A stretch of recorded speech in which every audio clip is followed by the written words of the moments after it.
qui était Swami Prajnanpad? Eh bien moi c'est quelqu'un que j'ai rencontré et qui a changé ma vie. Donc le fait qu'il était un gourou indien, moi ça me faisait plutôt peur, parce que moi j'étais pas du tout branchée spiritualité, d'ailleurs je suis toujours pas branchée spiritualité aujourd'hui. Et simplement, moi j'avais une question absolument qui me tenait à cœur depuis très longtemps, parce qu'à 7 ans, à l'âge de 7 ans, j'avais fait un truc qui m'avait paru vraiment très très mal en fait. Je m'étais acharnée sur une orpheline bien plus grande que moi, et je lui avais fait peur, et je l'avais pas battue, mais je l'avais vraiment molestée autant que j'ai pu. Et j'avais l'impression que si cette question-là, je pouvais trouver la réponse, je comprendrais beaucoup de choses de la vie. Donc quand je me suis retrouvée en Inde en 1967 devant Swami Prajnanpad qui me faisait un peu peur, j'ai posé ma question. Voilà. Et à ce moment-là, il n'a pas répondu, ce qui était quand même très intelligent de sa part. Et il m'a demandé si je pouvais arriver à voir, c'est-à-dire à me remettre en fait dans la situation où j'étais quand j'ai fait ça. Et j'ai essayé, comme il avait l'air de très gentiment de me demander d'essayer de voir les yeux de cette orpheline, j'ai essayé de le faire en ayant l'impression que je n'allais pas y arriver, que c'était trop difficile.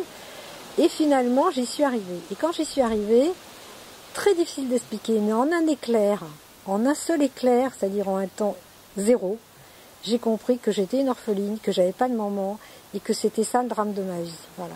Et je me suis mis à pleurer, mais alors, comme les chutes du Niagara, sans pouvoir m'arrêter. Voilà. Donc, si vous voulez, cette rencontre-là, elle a été vraiment très fondamentale. Et ensuite, j'ai posé des questions, auxquelles Sanji m'a répondu, toujours des choses très simples, avec énormément de bon sens. Moi, j'étais pas du tout partie dans l'ego, je sais même pas ce que c'est que l'ego, d'ailleurs toujours pas aujourd'hui, donc j'étais pas du tout partie dans toutes ces choses qui occupent beaucoup l'esprit des gens qui s'intéressent à la spiritualité. J'étais restée, je suis très directe, en même temps je m'exprime très directement, et j'ai eu un rapport extrêmement de confiance, moi j'ai adoré tout ce qu'il disait, j'ai trouvé complètement génial. Et tout son côté iconoclaste, son côté on met les pieds dans le plat, on dit des trucs très virulents, j'adore. Vous direz que Swami Prajnanpad est un sage, un éveillé ou un psychologue? Alors un éveillé, comme il dit, tant qu'on n'est pas éveillé soi-même, on ne peut pas juger d'un autre qui est éveillé, donc moi la question ne m'intéresse pas. Que c'était un sage, j'ai l'impression que oui. Que c'était mon maître, moi je dirais, voilà. Moi je l'appelle mon maître, parce que je vois pas comment je peux l'appeler autrement, mais je sais pas comment l'appeler en fait. En fait c'est quelqu'un qui est quelque part, il est rentré dans mon cœur, et il n'en est jamais sorti. Donc quelque part, une petite compagnie. Comme un père? Non. Comme rien d'autre, voilà. On peut même pas... Non, parce que non, pas comme un père, ni comme une... Non, comme rien d'autre. Comme quelque chose de... Comme...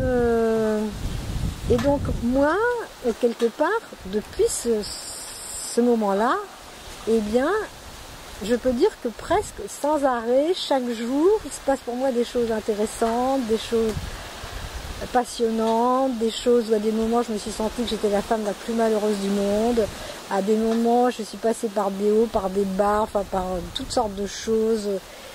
Et maintenant je suis arrivée, après tout ce temps-là, et la grande expérience que j'ai vécue avec Daniel, à un espèce de calme un petit peu, on pourrait dire ça, où je suis assez tranquille, et il y a des tas de choses que je relis, justement. Des lettres que Sanji a écrites à d'autres gens, et d'un seul coup, tout me paraît d'une clarté éblouissante. Alors qu'il y a des tas de phrases, quand il les disait au début, je comprenais même pas, je me traduisais, mais je disais, mais c'est pas ça qu'il veut dire, mais si c'est ça, tas de choses me paraissaient obscures, que je comprenais rien, et des choses me paraissaient étonnantes. Le jour où il m'a dit, on peut tuer quelqu'un avec un regard plein d'amour dans les yeux, j'ai fait, mais comment c'est possible? Parce que l'amour c'est bien, l'amour c'est bon. Ben non. Rien n'est bien, rien n'est mal. C'est ça qui est chouette. Rien. Alors moi, quelque part, j'ai pas eu à le chercher. C'est Daniel, mon mari, qui avait été... Alors, Swami Prajnanpad, Daniel a été le premier Français à le rencontrer en 1959. Et je pense que cette rencontre était importante aussi pour Swamiji. Parce qu'il tenait un carnet de bord où il marquait les événements les plus importants de sa vie, donc Swami Prajnanpad, et il a arrêté ce carnet en mettant 1959, Daniel Romanov. Et c'est la dernière chose qu'il a écrite sur ce fameux carnet. Voilà. Donc je pense qu'il a dû sentir que Daniel allait faire quelque chose de tout ce qu'il racontait. Voilà, je pense qu'il a dû le sentir. Pourquoi on Et s'arrête? ben Daniel, il était un personnage tout à fait étonnant. Il adorait aller au fond des choses. Il adorait chercher. Il adorait explorer. Il a parcouru l'Inde de droite à gauche, d'en haut en bas. Il demandait tout le temps est-ce qu'il y a des sages. Il a rencontré énormément de gens, des gens qui étaient même des arnaqueurs. Et il s'en est rendu compte tout de suite. Lui, il n'a pas, voilà, parce qu'il y a de l'arnaque aussi dans les gourous. Hein. Et donc on peut pas la lui faire, quoi. Voilà. Et il a été extrêmement intéressé. Et la première question qu'il a posée à Swamiji, je crois me souvenir, c'était est-ce qu'on doit réaliser ses désirs? Et Swamiji a dit oui, ce qui est le contraire de ce que racontent tous les enseignements spirituels. Voilà. Donc ça l'a beaucoup aussi intéressé, parce que lui aussi il aimait tout ce qui n'était pas, comment dirais-je, banal ou ordinaire ou tout bête, quoi. Voilà. Il aimait bien les trucs un peu différents, très différents. Voilà. Donc en fait, moi j'ai pas eu à le chercher. Moi, la spiritualité ne m'intéressait pas. L'Inde, au départ, pour moi, c'était Kipling et les tigres. Rien d'autre. Et je me suis dit, il faut que j'aille en Inde pour comprendre mon mari. Voilà, c'était ça mon truc. J'étais mariée avec Daniel, on avait déjà une petite fille, on attendait un autre bébé. Je me suis dit, il faut que je comprenne mon mari. Donc, on a décidé de partir en Inde au mois d'août 1967. Voilà. Et on est parti. Et c'est là que j'ai eu cette rencontre fondamentale avec Swami Prajnapada. Alors Daniel m'avait présenté d'autres maîtres qu'il avait connus, mais moi ça ne m'a pas branché du tout. Voilà. Qu'est-ce qui brillait dans les yeux de Swamiji auprès? Vous étiez neuf, je crois savoir. Alors, les Français. Non, mais à l'époque, on n'était peut-être pas encore neuf. Je ne sais pas. Si ou quand j'y suis allée, est-ce que j'étais la dernière? Je ne sais plus exactement. Mais en tout, il y a eu 9 Français qui ont été. Mais ces 9 Français ne sont pas des gens, des paumés. Je veux dire, ce sont des gens très bien instruits. Qu'est-ce qu'ils cherchaient? Pas du tout. Et ben Daniel, qu'est-ce qu'il cherchait? Daniel, au départ, il cherchait le sens de la vie, quoi. Il cherchait ça d'une façon très extrêmement sérieuse et je pense que les autres gens aussi, c'est ça qu'ils cherchaient. Ils cherchaient le sens de la vie. Je pense que c'est ça qu'ils cherchaient. Hein? Moi, je cherchais la réponse à ma question. Mais quelque part, ça m'a donné le sens de la vie. C'est ça que... Voilà. Je me disais, s'il n'y a pas de réponse à cette question, la vie n'a pas de sens. Et je crois bien savoir que c'est Daniel qui a fait rencontrer Swamiji et Arnaud. Comment ça s'est fait, ça? Alors, Daniel est allé le premier. Est-ce qu'on peut dire Daniel Roumanoff? Oui, Daniel Roumanoff. Swami Prajnapada oui. Et Arnaud Desjardins. D'accord. C'est très clair. Donc, Daniel Roumanoff a rencontré, et donc il a considéré que Swami Prajnapada était un homme de première grandeur. Voilà. Donc, il avait sa liste avec Mahananda Mohi qui était quand même en tête encore pendant très longtemps. Et en deuxième, Swami Prajnapada. Et après, il avait encore une liste avec d'autres gens. Et donc, il avait rencontré Arnaud Desjardins à New Delhi. Ils s'étaient rencontrés comme ça, 2 Français qui se rencontrent. Donc c'est comme ça qu'ils sont devenus amis. Et au départ, Arnaud était très impressionné par Mahananda Mohi. D'ailleurs, il est resté tout le temps, je pense. Et donc ils en ont parlé, ils ont échangé là-dessus. Et Daniel lui a parlé de Swami Prajnapada, mais Arnaud n'était pas intéressé du tout au départ. Donc qui a été après dans l'ordre, je crois que c'est Frédéric Leboyer ou Pierre Vac, ou les deux. Ensuite, ça a été Roland de Quatre-Barbes, je crois. Je crois qu'Arnaud est arrivé quasiment dernier. Olivier est allé avant aussi. Olivier Cambécédès, avec sa femme Anémone. Donc, et Arnaud, à ce moment-là, quand il y a été, pour lui, c'était très, très important. Très, très important. Très quoi? Très important. Très important. Très important pour Arnaud, voilà. Donc Arnaud y allait, il est retourné. Et moi, je me suis trouvée au moins 2 fois en même temps qu'Arnaud avec Swamiji.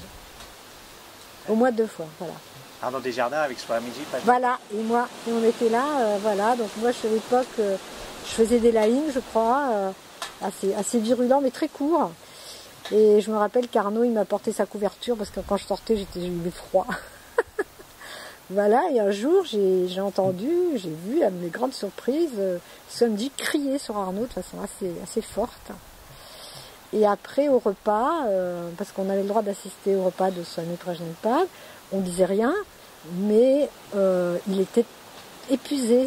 Enfin, moi, j'ai trouvé qu'il avait l'air épuisé. Et en moi-même, je pensais, mais, oh là là, dans quel état il s'est mis, c'est terrible.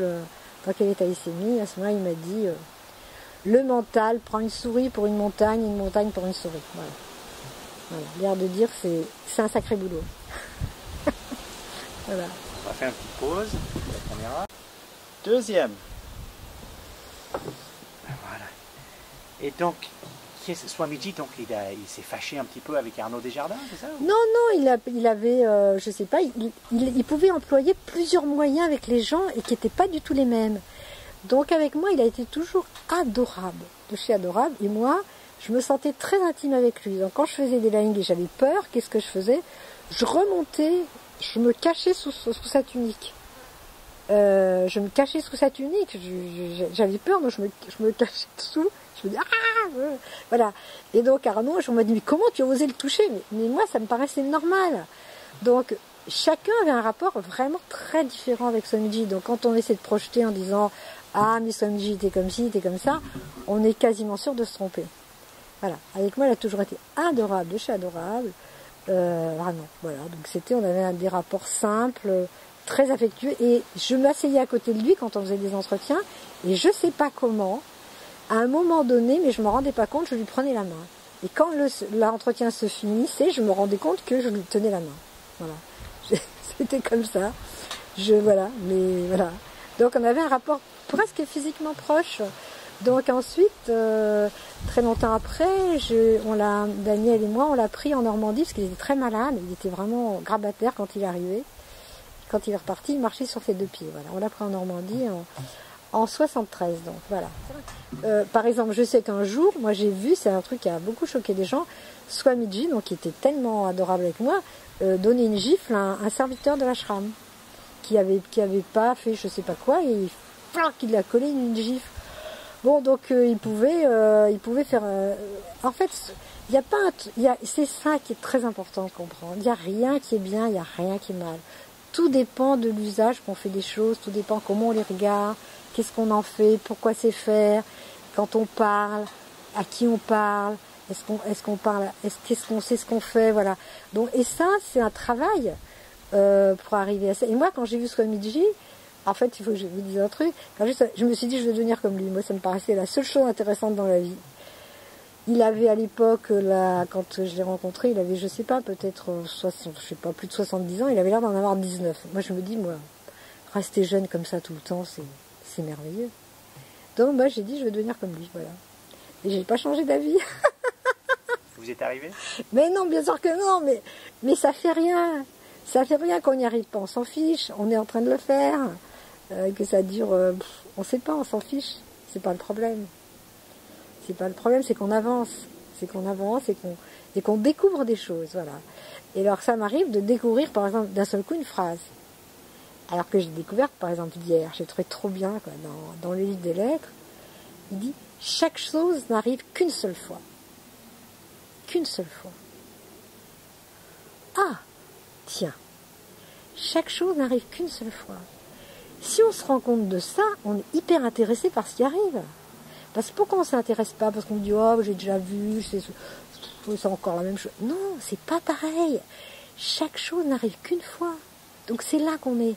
Donc tout le truc, c'est d'arriver à habiter le présent, à l'habiter complètement, sans aucune comparaison avec quoi que ce soit, ni avant ni après, d'être là vraiment. Il y a aussi une autre phrase que j'adore, c'est « Aujourd'hui ne finit jamais ». On est toujours aujourd'hui. On n'est jamais demain, on n'est jamais hier. On est toujours aujourd'hui. Donc si on arrive à être aujourd'hui, et que chaque chose, elle n'arrive qu'une fois, c'est qu'une fois que... Et une telle personne, quand on peut voir, on croit que c'est la même. Non, elle n'est pas pareille. Et quand on croit que c'est la même, en fait, on la voit pas, on la regarde même pas. Elle n'est pas pareille, elle est là aujourd'hui comme elle est. Ah, mais c'est merveilleux. Voilà. Donc c'est ça pour moi, Swamiji. Et la phrase de Swamiji que vous retenez le plus parmi toutes ces formules? Elles sont toutes importantes parce elles m'ont toutes servi à un moment ou à un autre. Donc je vais pas. Il y en a toutes qui m'ont beaucoup servi. Plein m'ont beaucoup servi. Mais là, actuellement, je suis plutôt dans chaque chose n'arrive qu'une seule fois. Ça me plaît beaucoup. Ce sont des formules qui vous aident comme une béquille à passer des moments. Pas une béquille, mais non, je souffre pas, moi, ça fait belle lurette quand même. Je veux dire, quand j'étais avec Swamiji, j'ai quand même versé des seaux de larmes, moi. Je pleurais, c'était des seaux. J'ai pleuré des seaux, donc il n'y en a plus des larmes. J'ai pleuré des seaux, moi.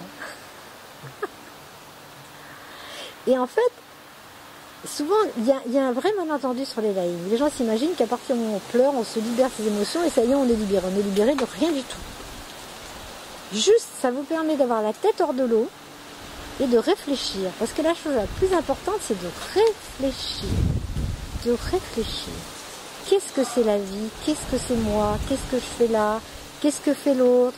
Pourquoi je considère que moi je suis parfaite et que tous les autres ne le sont pas? C'est ça le principe de l'ego, comme on dit. Moi, j'emploie pas le mot, mais je trouve ça trop bien. Chacun, à l'intérieur de lui, est persuadé qu'il est parfait lui, mais pas les autres. Donc chacun se sent autorisé à faire des reproches à tout le monde. Au nom de quoi? Pourquoi? Donc c'est ça qui est libérateur. C'est je fais des reproches à telle personne aujourd'hui. Mais pourquoi? Mais qu'est-ce qui me permet de lui faire un reproche? Rien du tout. Mais rien du tout. C'est ça qui est libérateur. C'est pas de pleurer. Pleurer, ou crier, ça vous permet de réfléchir. Mais c'est pas libérateur de crier, de pleurer. Ça libère rien du tout. Je dirais que Swami Prajnapada est quelqu'un qui m'a appris à vivre.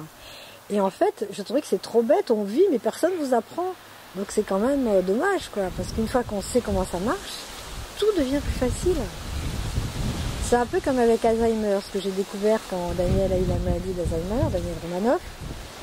Une fois qu'on comprend comment ça marche, qu'est-ce qui se passe vraiment, eh bien tout devient plus facile, tout devient plus simple, la vie devient plus agréable.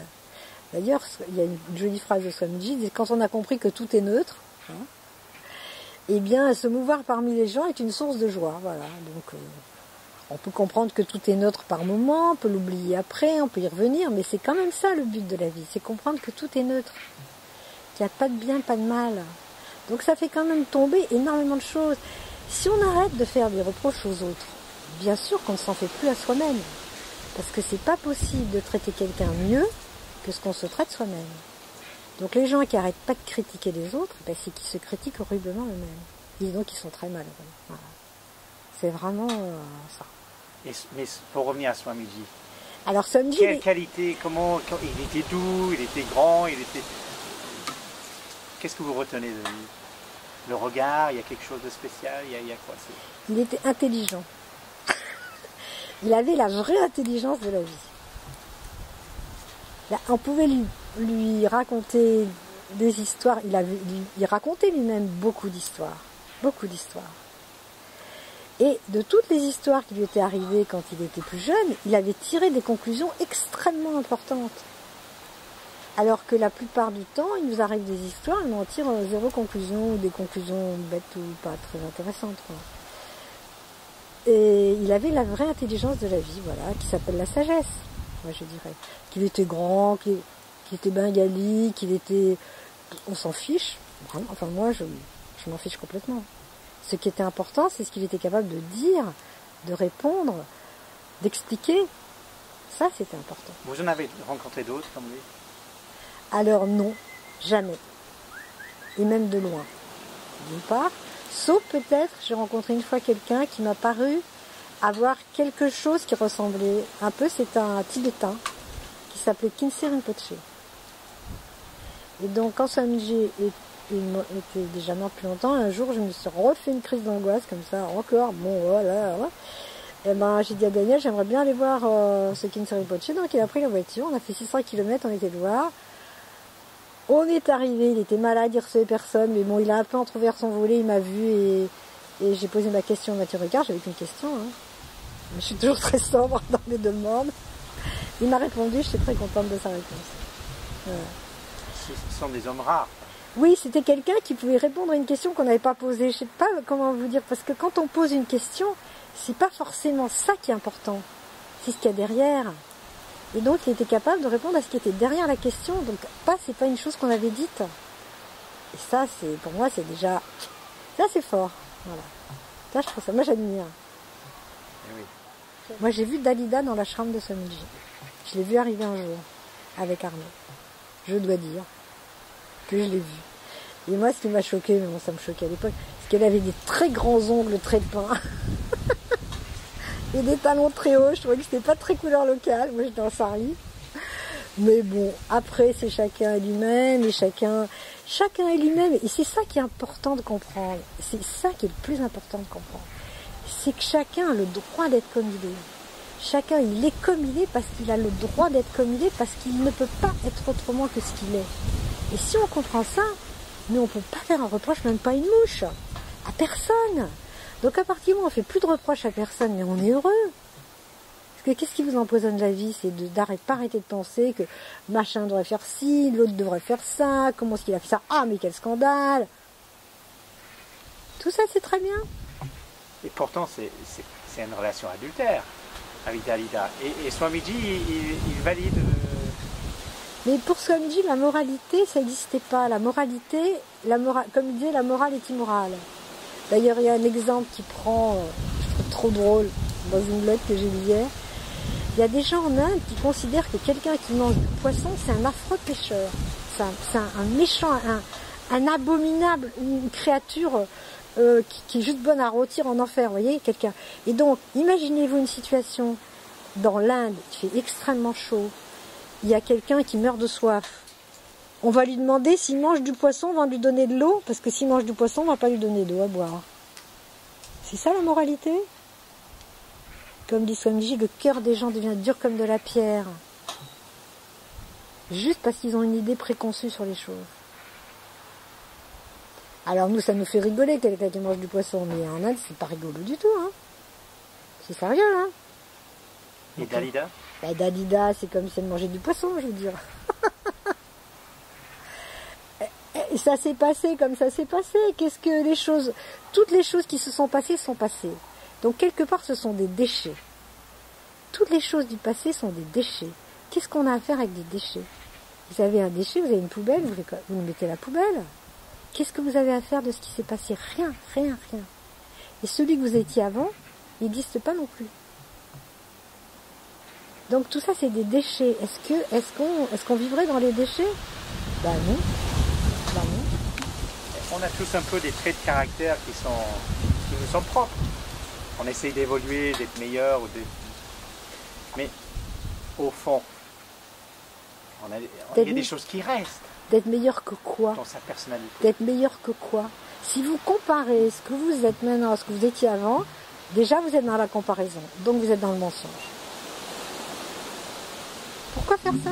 À part pour se tourmenter, pour se faire du mal. Parce que qui c'est qui se fait le plus de mal à soi-même? Ben, c'est soi-même. Vous êtes votre pire ennemi ou votre meilleur ami. Donc, qu'est-ce qu'on joue? Je suis ami ou je suis mon ennemi? Je joue à quoi? Ben, je joue avec mon ami, moi, je trouve que c'est plus sympa. Et à ce moment-là, on peut devenir ami avec tout le monde. Parce que vous avez de reproches à faire à personne. Le temps que vous êtes dans le reproche, dans « ah là là, quelle horreur, ça c'est pas bien », tout ça, il n'y a pas de fin à la misère humaine. Il n'y a pas de fin. D'ailleurs, c'est ce que dit Swamiji, me faisait marrer quand il disait « c'est quoi la vie ordinaire ?» Et ben, alors, il faisait comme ça, et moi j'avais l'impression que je voyais apparaître une bassine, parce que j'ai beaucoup d'imagination, je voyais apparaître une bassine, si remplie de conflits, de misère, de drames, de trucs épouvantables. Vous voulez de cette vie-là? Eh ben non, moi j'en veux pas personnellement, ça m'intéresse pas. Donc il faut renoncer au sens du bien et du mal. Voilà. Et les gens, ils sont accrochés à ça. Et moi, j'étais accrochée à ça aussi. J'étais accrochée. Vraiment. Et comment j'étais accrochée? Je pensais que ma mère était mauvaise. Donc, à la fois, moi, j'étais gentille, et en même temps, j'étais mauvaise puisque j'étais sa fille. Donc, j'étais coincée 2 fois. J'étais coincée, vraiment coincée là-dedans. Et en fait, je voulais qu'elle soit mauvaise parce que comme ça, elle m'avait tuée. Et comme ça, moi, j'étais sa victime. Et comme ça, comme elle m'avait tuée, si je souffrais encore, elle serait forcément punie. Parce que son crime n'allait pas s'arrêter. Alors, Swamiji m'a fait remarquer que le système solaire allait disparaître un jour. J'ai dit, bah oui. Alors, votre souffrance? Bah, elle fait partie du système solaire. Elle va forcément disparaître avec. Et sans laisser de traces. Je dis, mais non, c'est pas possible, ça va laisser des cicatrices. Sans laisser de cicatrices. Sans laisser de traces. Et tout passer à travers Swamiji sans laisser aucune trace. Vous lui avez crié dessus des moments en colère? Non, pas sur lui, non. C'était toujours, je hurlais toujours sur ma mère. Moi, j'étais très one. Mais il y a des gens qui ont pris Swamiji pour leur père ou leur mère et qui ont créé Swamiji. Moi, je savais toujours que c'était sur ma mère que je croyais. Lui, c'était toujours mon ami, voilà. Donc Dalida, ça a choqué personne. Choqué, si, ça a choqué plein de gens, mais qui? On s'en fiche. Quelle importance que les gens soient choqués. Qu'est-ce que ça fait? C'est juste des bulles de savon sur des bulles de savon. Et je crois qu'ils avaient un projet de se marier et Swamiji avait dit non. Non, c'est pas comme ça que ça s'est passé, c'était plus compliqué. Je pense que Swamiji a posé une sorte de question à Arnaud en lui demandant est-ce qu'il avait l'intention de devenir un satellite de Dalida. Alors ça, il s'est dit satellite, non, c'est pas mon truc. C'est pas comme ça, c'est pas. C'était jamais une histoire morale, jamais. D'ailleurs, il a dit, je crois, à Arnaud, s'il y a un péché, c'est Swamiji qui est en enfer. Lui, Swamiji, l'enfer, les péchés, ça n'existait pas. Ça peut pas exister, parce que si on fait exister l'enfer et les péchés, alors on rentre dans les reproches, on rentre dans la comparaison, puis on n'en sort plus. Et la vie humaine est une succession de drames, de conflits et d'horreurs. Voilà. Alors qu'est-ce qu'on veut? Qu'est-ce qu'on prend? Qu'est-ce qu'on choisit? Qu'est-ce qu'on prend? C'est aussi simple que ça en fait. Seulement ça demande de renoncer à ses habitudes de pensée. Et c'est ça qui est difficile. Et c'est le prix qu'il faut payer, c'est celui-là. C'est un prix à payer. Donc en fait, moi quelque part, j'ai libéré ma mère à un moment donné de son crime, de m'avoir maltraité. Et donc maintenant, je considère qu'elle était très sympa. Mais Swamiji disait qu'il n'avait pas d'enseignement et qu'il n'avait pas de disciple quand même. Il faut l'écouter quand il dit ça. Donc il avait une parole. Moi j'appelle ça une parole. Il avait une parole, il a répandu cette parole dans ses lettres, dans ses entretiens. Il a répandu cette parole et cette parole, elle continue de vivre quelque part et de se répandre dans différents endroits, en prenant différentes formes, en se transformant aussi des fois dans un côté ou dans un autre. Il n'y a rien qui est mal, rien. Il y a des choses qui nous font mal. Oui, mais ça c'est nous. Alors, pourquoi il nous faut? D'abord on les prend et ensuite on les garde. Parce que moi, ma mère, elle m'a tabassé quand j'avais 8 mois, disons. Pourquoi j'ai besoin de traîner ça toute ma vie? Pourquoi j'ai besoin de le garder précieusement? Eh bien parce que j'ai l'impression que ça me fait exister. Mais ça me fait exister d'une manière où je suis tout le temps malheureuse. C'est franchement pas une affaire. C'est franchement pas une affaire. Mais c'est comme si ça avait une espèce de réalité, cette espèce de... Donc j'essaie de maintenir en fait, et je me suis dit à un moment donné là, c'est comme si j'avais un enfer personnel et portatif. Comme une petite valise. J'ai toute mon enfance malheureuse dedans, et quand quelqu'un est plus méchant avec moi, je retombe dans mon enfer, je pleure, je fais ah, quelle horreur, je suis la femme la plus malheureuse du monde. C'est n'importe quoi. C'est vraiment n'importe quoi. Parce que le bonheur, c'est pas quelque chose qu'on doit aller chercher. On n'a pas à aller le chercher. Il est là. Il faut juste enlever tout ce qui est par-dessus, quoi. Toute la montagne de détritus qui est dessus. Et qui empêche qu'on soit en contact avec ça. Oui, ou alors vivre dans la naïveté. Non, parce qu'il ne faut pas dire que les choses qui ont existé n'ont pas existé. Mais elles sont passées, donc elles ont disparu. Bye bye, au revoir. C'est pas pareil. C'est pas refoulé. C'est laisser partir. C'est laisser partir. Et plus on laisse partir, plus on se sent léger, plus on se sent mieux, plus on se sent confortable, on regarde les gens avec sympathie, parce qu'on les trouve sympathiques. On fait pas d'effort. Il n'y a pas d'effort là. L'effort, il n'est pas là. L'effort, il est par rapport à soi-même pour enlever tous ces détritus du passé. Là, il y a un effort à faire. Il n'y a pas d'effort avec les gens, jamais. Il n'y a pas d'effort là. Alors des fois il y a des gens qui disent des choses le contraire, mais bon tant pis. Vous êtes une femme heureuse? Non, parce que je ne vais pas dire que je suis heureuse comme si c'était un état dans lequel je serais là, comme dans une boîte. Non, je suis une femme vivante. Et je me sens souvent très bien. Je peux dire ça. Et je peux pas dire que je suis une femme heureuse parce qu'à ce moment-là je vais me coller un truc là. Est-ce que ce que vous avez appris avec Swamiji Prajnanpad vous a aidé dans l'accompagnement de Daniel avec sa maladie d'Alzheimer? Mais bien entendu, ça Alors ma m'a... question sera coupée, donc j'ai essayé de... Alors bien sûr que cela m'a beaucoup aidé dans l'accompagnement de la maladie d'Alzheimer de Daniel. Bien sûr, parce que c'est toute une attitude vis-à-vis de la vie. Si je lui fais pas de reproches, parce que ce qui se passe, les gens qui ont Alzheimer, on leur reproche d'être malade, on leur reproche de ne pas comprendre, on leur reproche d'être perdu, on leur reproche toute la journée, on leur fait que des reproches. Mais si vous avez l'habitude de ne pas faire de reproches, alors ça change tout. Parce qu'au lieu de faire des reproches, vous observez, on regarde. Ah, ils confondent quoi? Ils confondent deux choses qui se ressemblent. Tiens, personne ne vous explique ça. Ils confondent deux choses qui se ressemblent. Ils ne confondent pas deux choses qui ne se ressemblent pas. Ah, donc je me rends compte qu'ils confondent deux choses qui se ressemblent. Donc je vais faire attention à ne pas mettre deux choses qui se ressemblent à côté. Donc s'il y a deux choses qui sont confondues, je fais disparaître une chose. Comme ça, il n'y a plus de confusion. Donc la vie devient beaucoup plus simple. Mais si on est dans le reproche, et dans l'angoisse, et dans le déni, et dans quelle horreur, ben c'est le drame est là, il est tout de suite là. Et là, il est grandeur. Bien sûr que ça m'a beaucoup aidé, mais ça c'est parce qu'avant, déjà, je savais que faire des reproches et faire des comparaisons, c'était pas correct. Ça n'amenait pas des bonnes choses. Mais là, j'ai dû aller au bout de la question. C'est ce que j'allais dire, c'est une chose de le dire, c'est un autre de... Et ben de le faire tous les jours, et ben ça... Et en plus, les gens qui ont Alzheimer, ils vivent dans le présent.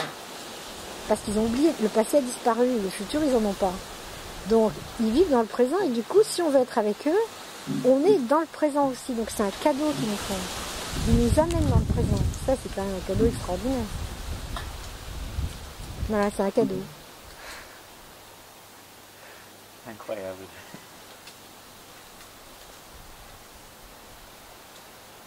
C'est beau ce que vous dites. C'est ce que je sens, voilà. Mais je sais peu de choses, hein. Il y a plein de choses que je sais pas. Et ça, c'est important de savoir qu'on sait pas. On sait rien sur les trous noirs, sur les fontaines blanches, on sait rien sur l'univers qui s'en va, on sait pas où, on sait rien sur mais sur des milliards, on sait même rien sur des choses les plus basiques mon fils m'expliquait l'autre jour que par exemple les lézards, ils n'ont pas de ventouse sous les pattes. Ils tiennent sur un mur par un phénomène de physique quantique. Et pas du tout par un phénomène de physique newtonienne. Voilà. Donc les lézards, ils savent des choses qu'on ne sait pas. C'est rigolo. Et juste quand vous arrivez à Channa pour la première fois, quelles étaient vos impressions? Ah, moi j'ai adoré. Dès que je suis arrivée en Inde, je me suis mise en sari, je me suis sentie chez moi. Pourquoi, j'en sais rien, mais je me suis sentie chez moi. Pour la première fois, j'étais vraiment chez moi. Alors, je sais pas, mais c'est cette impression que j'ai eue que j'ai toujours eue en Inde. Je me sens chez moi. Voilà. Et dans l'ashram, il y avait des odeurs, des bruits, c'était comment? Vous dormiez où? Comment? La cuisine? Parlez-nous un petit peu du quotidien. On dormait dans des huttes en paille de riz, sur un lit qui était quand même confortable, c'est un lit en corde. Moi, je trouvais mon confort, on peut trouver son confort on s'imagine que pour être confortable, il nous faut ceci, cela, mais en fait, on peut être confortable dans un endroit qui est tout à fait différent. Mais on peut aussi être très confortable. Donc, c'était pour moi très confortable. Mais c'était pas du tout ce à quoi j'étais habituée. Et donc, j'ai pris l'habitude de prendre une douche avec des pots, on s'envoie de l'eau. Et après, quand un jour j'ai eu une panne de chaudière à Paris, j'ai fait comment hein, on se douche avec un pot, ça marche aussi. Hein. Donc en fait, il y a beaucoup de manières de vivre. Il y en a une infinité, on peut toujours en inventer d'autres. Et Swamiji, il était entouré de beaucoup de personnes? Non, pas du tout. Prenez ma question. À Swamiji, il y avait très peu de monde autour de lui.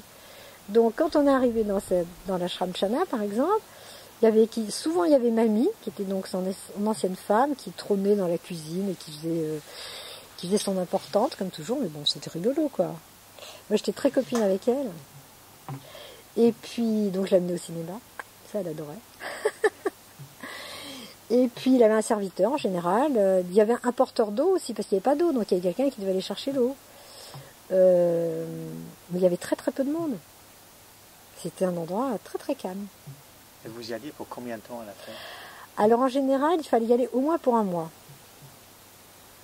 Voilà, ça c'était et c'était bien, et c'était pas du luxe un mois. C'était pas du luxe, il fallait vraiment y aller pour un mois. Ouais. C'est intense. Ah ben oui, c'était intense, c'était intense, bien sûr. Et une journée typique avec Swamiji, c'était... Et ben une journée typique, on se levait avec le soleil, forcément, puisque voilà, on prenait sa toilette, on prenait sa... Moi j'avais... Les hommes, ils se lavaient dans la rivière, et les femmes, elles avaient droit à une petite hutte avec des pisseaux. Et puis, qu'est-ce qu'on faisait le matin? Ben, on réfléchissait beaucoup, hein, ça chauffait là-dedans. Et on avait une rencontre avec Swamiji qui était, ça dépendait des fois le matin, des fois l'après-midi, souvent le matin. Après, on avait le droit d'assister à son repas, qui était à 11h30, donc on s'asseyait à côté de lui, puis on disait rien, mais c'était assez sympa. Et puis le soir aussi, quand il prenait son dîner, on avait aussi le droit de s'asseoir à côté de lui pendant qu'il mangeait, donc c'est pareil. C'est très, très rare qu'on échange une phrase, mais c'était très sympa. Et puis ensuite, on pouvait se promener dans la campagne, mais sauf qu'il faisait très chaud, donc il fallait attendre que le soleil descende avant de se promener. On s'ennuyait? Jamais. Moi, je m'ennuie pas de toute façon. Ah non, je me suis jamais ennuyée. On se sent seul? Non. Non, on est très occupé avec soi-même. On est très très... Parce que là, on a tout le temps de penser qu'à soi-même, en fait. On est là pour ça. Donc, on se sent... Et souvent, en soi-même, il y a beaucoup de monde. Tout le monde souffre au départ. C'est normal. Tout le monde est traumatisé. Tout le monde... Les êtres humains, qu'est-ce qu'ils font? Ils débarquent sur cette planète. C'est pas enregistré, là. Si. Ah. Ils arrivent sur cette planète, hein, ils débarquent à un endroit particulier, dans un contexte particulier, et qu'est-ce qu'ils veulent? Qu'est-ce que veut tout le monde? Je veux tout de suite et toujours. Qu'est-ce que j'obtiens? Pas grand-chose, pas souvent, et pas ce que je veux. Donc, je suis malheureux. C'est le point de départ. Et pour tout le monde, c'est le même. Moi, au départ, je pensais que j'avais été traumatisée parce que ma mère n'était pas très douée. Moi, je me suis dit, je vais avoir des enfants pas traumatisés. Eh ben non, c'est impossible, parce que c'est pas humain. Voilà, c'est pas humain. Donc c'est ça, on est en décalage. Et Swamiji, il explique ça très bien. Moi, j'adore son explication. Il explique que l'ego, bon, moi j'emploie pas ce mot, mais lui il emploie pas mal, que l'ego prend pour lui le fait d'être éternel. Il n'y a que moi qui existe et je suis parfait, j'existerai toujours. Et que ça c'est vrai, mais c'est pas vrai sur le plan de l'ego. Et l'ego, il le prend pour lui. Donc, moi, je suis parfait, mais pas les autres. Voilà. Moi, j'existerai toujours, mais pas les autres. Voilà. Ouais. Et d'ailleurs, une fois, je parlais avec Daniel, parce que c'est très drôle de parler avec Daniel quand il avait bien Alzheimer. Quoi. Parce qu'il me dit un jour, je voudrais voir ma mère, ou je sais pas quoi, un truc comme ça. J'ai dit oui, ta mère, j'ai pas son adresse ou j'ai pas son téléphone, mais on peut, si tu veux, on peut appeler les enfants et tout. Et puis je lui dis, tu sais, la vie c'est comme ça, t'as les générations qui passent, t'as des générations, puis elles disparaissent, et d'autres générations qui viennent et tout. Il m'écoute très attentivement et puis il me dit, mais est-ce qu'on pourrait pas faire une petite exception rien que pour moi? Et c'est trop mignon, quoi, parce que tout le monde pense ça dans son cœur. Moi, je veux bien que tout le monde meure, mais pas moi. Juste pour moi, une petite exception. Il était persuadé que je pouvais le faire. En plus. Alors, je vais couper à nouveau et relancer. Et comment dire?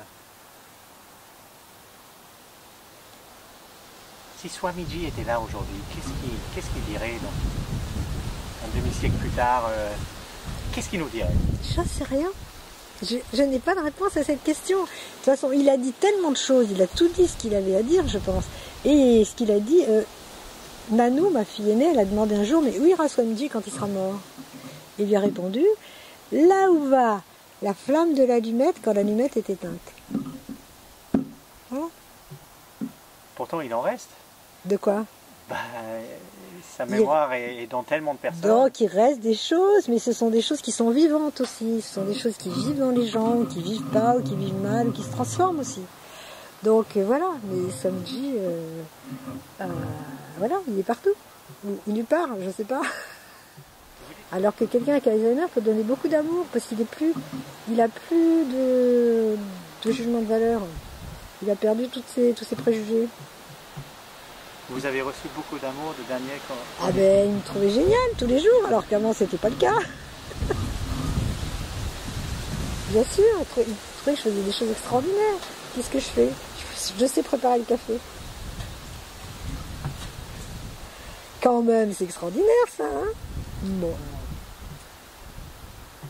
Et lui, il voyait tout pour la première fois quelque part. Ça c'était vrai. Tout était la première fois. Une nuit, Daniel, il se lève. Il se met à défaire son lit avec une agitation colossale. Je me dis, qu'est-ce qu'il fait? Qu'est-ce qui se passe? Je sais pas, je sais pas. Donc je me lève, moi, catimini, et je lui dis, qu'est-ce que tu fais? Il me dit, vous sortez d'où, vous? Alors, puis il me regarde comme si j'étais rentrée par la fenêtre. Alors je dis, je crois que ça fait bientôt 50 ans qu'on dort ensemble. Ah ben ça c'est vous qui le dites. Alors là, moi je sors, je suis pas rassurée du tout, je me dis qu'est-ce que je fais? 3 heures du matin, 2 heures du matin. J'allume toutes les lumières. Alors, dans un quart d'heure je reviens, j'ouvre la porte, il est toujours en train de défaire tous les lits, mélange toutes les couvertures. Je sais pas ce qu'il a, je sais rien. Je me dis, bah, ça n'a pas l'air d'être rigolo là cette nuit. De toute façon, je vais pas dormir là. Alors au bout d'un moment, je me dis, qu'est-ce que je peux essayer? Je tente la robe de chambre, parce qu'il adorait enfiler sa robe de chambre. Donc je me pointe avec la robe de chambre. Il l'enfile. Ah, déjà, collaboration qui commence. Donc je tourne le dos et je fais comme si on allait prendre le petit-déj à la cuisine. Donc il me suit. Donc je fais asseoir sur sa chaise. Et tous les matins, je lui donne une pomme à éplucher avec un couteau pour qu'il ait la patience d'attendre que le café arrive. Sinon, il trouvait que ça allait durer 2 heures. Parce que le temps, il peut pas mesurer le temps. Et là, je lui file le couteau pointu, puis j'ai peur en même temps. Je lui file quand même. Parce que je dis, si je lui donne pas, il va trouver ça bizarre. Et je prépare le café, et il a l'air complètement parti.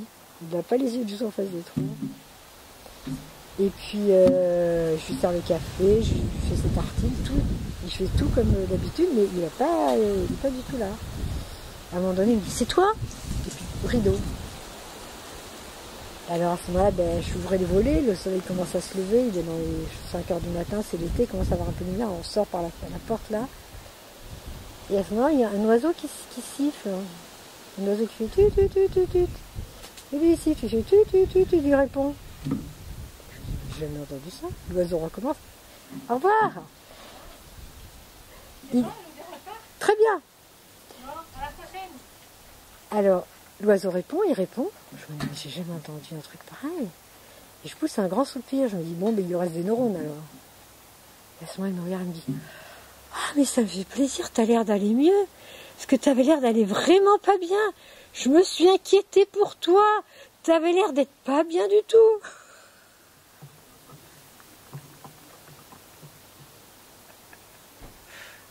Donc pendant tout ce temps-là, j'ai paniqué quand même. Et comme je paniquais, il a paniqué plus. Et quelle était la cause? Je savais toujours pas ce que c'était. Et au repas de midi, il a fait comme ça, avec sa main. Je me suis dit, mince, on dirait qu'il a un truc à une dent. Alors l'après-midi, je l'amène chez le dentiste pour voir. Elle me dit, mais enfin, madame, il a une dent de sagesse complètement carriée, l'air de dire, mais attendez, ça va pas bien chez vous. Comment vous pouvez le laisser avec une dent de sagesse complètement carriée? C'était ça qu'il avait réveillé la nuit. Si j'ai souffert la maladie de Daniel, oui au début parce que je comprenais rien. Et il faisait des choses que je comprenais pas. Et donc je savais pas, j'étais déboussolée, je savais pas par quel côté, par quel bout. Et puis un jour, une chance, je lui hurlé dessus parce qu'il m'avait coupé un rosier. Et le lendemain, il me dit, je me rappelle plus ton prénom. Et donc j'ai fait le rapprochement. Si je lui crie dessus, il se rappelle plus mon prénom. Première chose que j'ai compris. Donc j'ai plus jamais crié dessus. Il s'est toujours appelé mon prénom, jusqu'à la fin. Et après j'ai compris qu'il confondait 2 choses qui se ressemblaient. Parce que le rosier était vert, il n'avait pas de fleurs, et le chardon qu'il était censé couper, il était vert, il n'avait pas de fleurs non plus. Donc il a confondu 2 choses qui se ressemblaient, et moi j'ai pas compris qu'il a confondu. Parce que pour moi un chardon c'est un chardon, un rosier c'est un rosier. Eh ben non, parce qu'en fait c'était 2 tiges vertes, donc il les a confondues. Donc il confond des choses qui se ressemblent. Voilà. Donc j'ai compris ces 2 choses-là en une journée. Et après, j'en ai compris beaucoup d'autres. Et là, c'est la fin de la souffrance. Et bien sûr, quand on sait qu'est-ce qu'il faut faire et qu'on arrive à le faire, c'est un bonheur. C'est un bonheur.